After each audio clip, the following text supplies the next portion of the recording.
Sumpah capek ngeladenin anak-anak aba itu. Kenapa ya? Tolol-tolol. Tolol-tolol.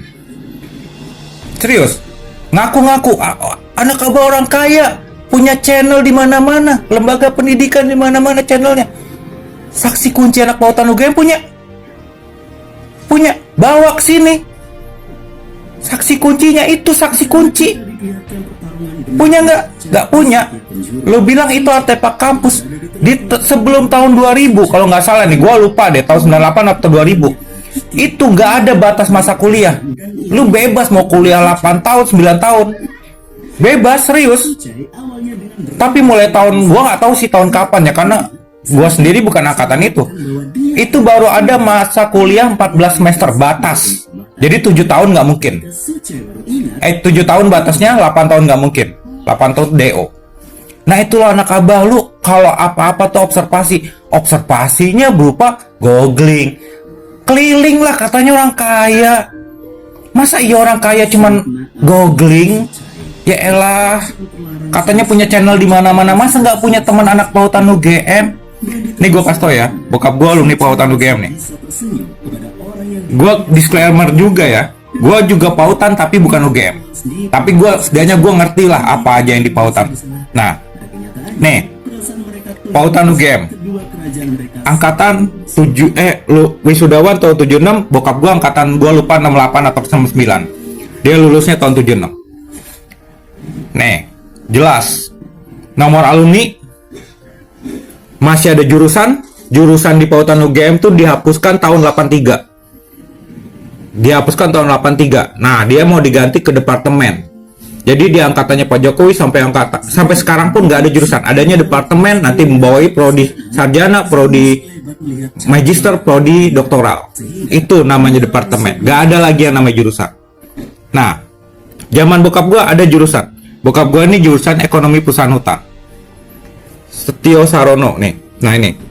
Nah, bokap gue ada buku alumninya, bro. Dia wisudawan 57 sampai 88. Lu mau bilang buku ini palsu? Lu challenge buku ini.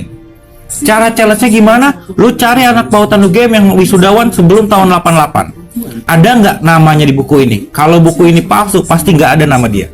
Itu aja.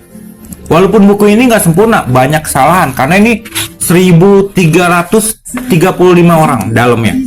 Diterbitkan tahun 89. Di penulisnya aja ngakuin dirasa belum memuaskan semua pihak karena terdapat kekurangan maupun beberapa kesalahan. Harap dimaklumin. Nah, ada di sini yang punya buku ini berarti ada 3.335 orang. Lu challenge lah, makanya gue bilang challenge. Anak abah bisa mampu challenge gitu? Nggak mampu. Mampunya apa? Browsing di kamar, browsing googling. Nih bokap gue. Nih, di bokap gue nih namanya juga salah. Di buku alumni ini ada kesalahan nama, kesalahan sekolah. Ya minor-minor lah kesalahan gitu. Tapi kita bisa nebak datanya ada nggak? Nih, bokap gue nih. Nah, nih bokap gue. Nomor alumni 313. Nih, 313 nomor alumni NPM 791 KT. NPM 791 KT. Ekonomi perusahaan hutan. Jadi di sebelum tahun 83 tuh ada 3 jurusan kalau nggak salah, pembinaan hutan, teknologi hutan, sama ini, sama ekonomi perusahaan hutan. Nah, ada yang namanya Mulyono, dia ngomongnya dia skripsinya tentang ekonomi manajemen. Benar, karena jurusan ekonomi perusahaan hutan ini yang ujung-ujungnya nanti jadi departemen manajemen hutan. Judul skripsinya pun mirip sama bokap gua, tentang studi biaya angkutan. Nih, studi biaya angkutan. Nah, di sini buku reun ini ada kesalahan, ada dibiarin aja, nggak diedit, dibiarin. Salah foto, nggak diedit, dibiarin. Pak Jokowi ada di sini, ada. Pak Jokowi kan tahun 85. Sebelum tahun 88, maksimal tahun 88 ada di buku ini. Hari Mulyono, Pronojiwo, nih. Pak Joko Widodo. Ada nama kesalahannya di sekolah Yogyakarta nih, salah SMA 6 Yogyakarta. Nah, jurusan di tahun ini gak ada. Gak ada. Karena dia udah tahun 83 tuh udah mulai lagi transisi mau jadi departemen. Makanya mereka bilang nama jurusan. Nama jurusan tuh kadang-kadang mata kuliah konsentrasi, mata kuliah yang diambil semester 5, 6, 7, 8 itu. Itu mata kuliah konsentrasi. Biasanya nanti nyambungnya ke skripsi. Makanya Pak Jokowi ini pasti fokusnya ke teknologi kayunya. Makanya skripsinya juga tentang konsumsi konsumsi kayu lapis pemakaian akhir di Kodia Surakarta. Nih, Pak Andi Pramaria ada. Nih, Pak Andi Pramaria nih pasti ngakunya dia jurusannya silvikultur. Karena ya ininya silvikultur skripsinya. Jadi kayak gitu aja nentuin mereka jurusannya. Terus siapa yang namanya tuh ada di videonya itu Mustaha Iskandar. Mana ya? Nanti dulu gue cari. Nah, ini Mustaha Iskandar. Mustaha Iskandar dia lulusnya tahun 86. Nah, ini ada di video itu. Tuh tinggal samain aja mukanya nih. Tuh mukanya video Iskandar waktu muda. Nih. Nah, ini pasti kalau pengaruh mulsa dosis ini. Oh, ini silvikultur juga ini. Gua silvikultur biasanya kayak gini lab. Nah, terus siapa lagi? Mulyono nih kalau manajemen hutan. Ya, manajemen hutan tuh nama zaman dulu tuh namanya ekonomi perusahaan hutan. Lihat judul skripsinya. Studi analisis biaya hutan, sama kayak bokap gua. Berarti emang dia ekonomi perusahaan. Dan dia juga bingung namanya sekarang kan berubah tuh jadi Departemen Manajemen Hutan. Nah, itu. Terus apa lagi? Data tuh kayak gini, bukan masalah ATP. Lu mau bilang dia lulus tahun 87, emang faktanya dia lulus tahun 87 kok. Mau gimana lagi? Data dan fakta tuh kayak gini.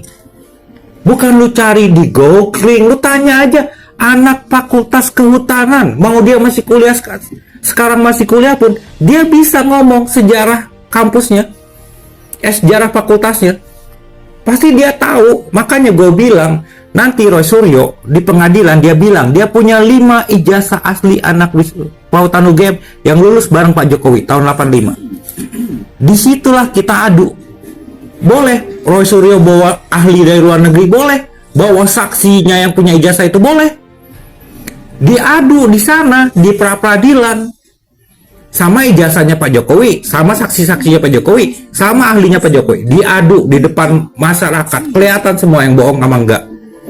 Di situ loh gue bilang. Makanya anak abah nih gue nggak ngerti deh otaknya kayak gimana, cara berpikirnya gue nggak ngerti. Katanya mereka tuh orang-orang yang berdasarkan data analisis, kebanyakan asumsi, nggak lebih dari nggak lebih dari orang yang nuduh-nuduh nggak jelas, asumsi lah. Makanya gue bilang susah banget ya cari saksi mata gitu, saksi kunci anak Pautan UGM. Nggak punya kemampuan, ya nggak ngerti sih. Makanya berdiskusi sama anak abah tuh kadang capek doang. Sebenarnya nih yang kasihan sebenarnya Tom Lembong, karena siapa yang nuduh ijazah Jokowi palsu ini satu gerbong sama yang bela Tom Lembong.